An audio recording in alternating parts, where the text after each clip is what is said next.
You know, we we wonder, what is the ego-based mind? What really is the ego?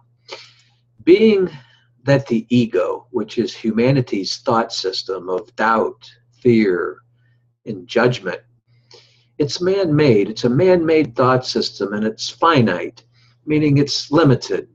Its output is nothingness, meaning it really does nothing other than uh, illusion, and it sees a life of illusion.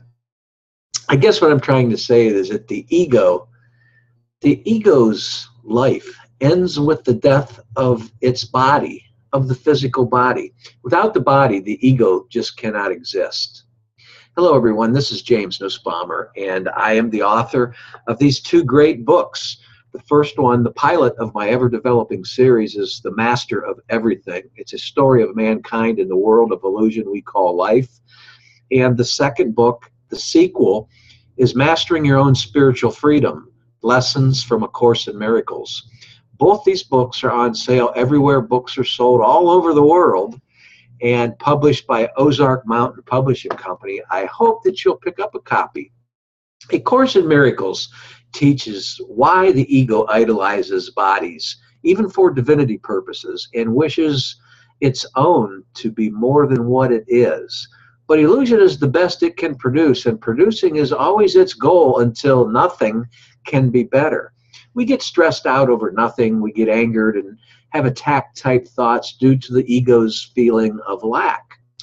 These ego illusions seem to be quite specific. Why is this? You see, our whole mind is naturally abstract. And when I mean whole mind, I'm talking about your divinity, your whole mind.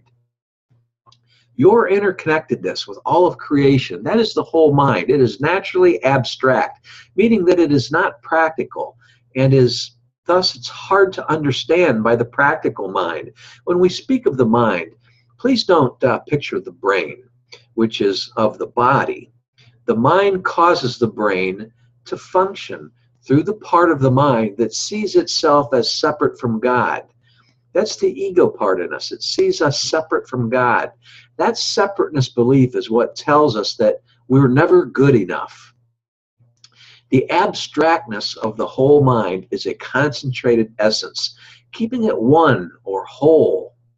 The ego resists this abstract oneness. It dreams about occupying a small part of the mind as being separate from all of creation.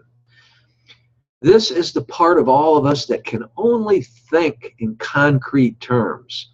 It is split off or separated from the naturally abstract. The image of Adam and Eve departing from paradise is a symbolic representation of the splitting off of the ego from the oneness of God, which is the separation. That the tree of knowledge, the bite into the apple on that tree, is to symbolize the separation. An unknown 13th century artist portrayed what he naturally was aware of through the wholeness of his own true essence. Today, that tapestry, his painting, still hangs in an art gallery in Venice, Italy. To the artist, what he envisioned as real could not be explained or portrayed in the concrete. The concrete part of us believes what it wishes to be true because it has constructed itself to be concrete. It can't think in abstract terms.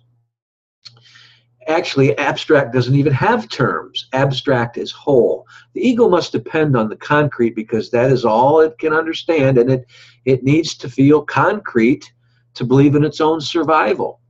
I know this may sound confusing, but that's because we're naturally, as humanity, we're naturally of an ego-based world, and we're naturally thinking from the concrete. Our mind has two separate thought systems, the real and the unreal. For example, when the artist painted that picture of Adam and Eve being booted out of the Garden of Eden, his actual feelings of love and what the painting symbolized came from the real side of him, and the unreal helped paint little pictures of a mean God from the sky pointing the way out of paradise. So the real is the abstract, is of the abstract, and it's all that has ever been and ever will be. The abstract is eternal. The real, the abstract, it never dies. The other is based on the body's birth, based on sickness, based on death, with survival methods in between. This in-between part is the ego's focus. This latter thought system is the ego, which is fearful of anything that is not concrete, including God. And that's why the ego loves to put the fear of God into its idolizing and calls it worship. It asks that we become God-fearing individuals.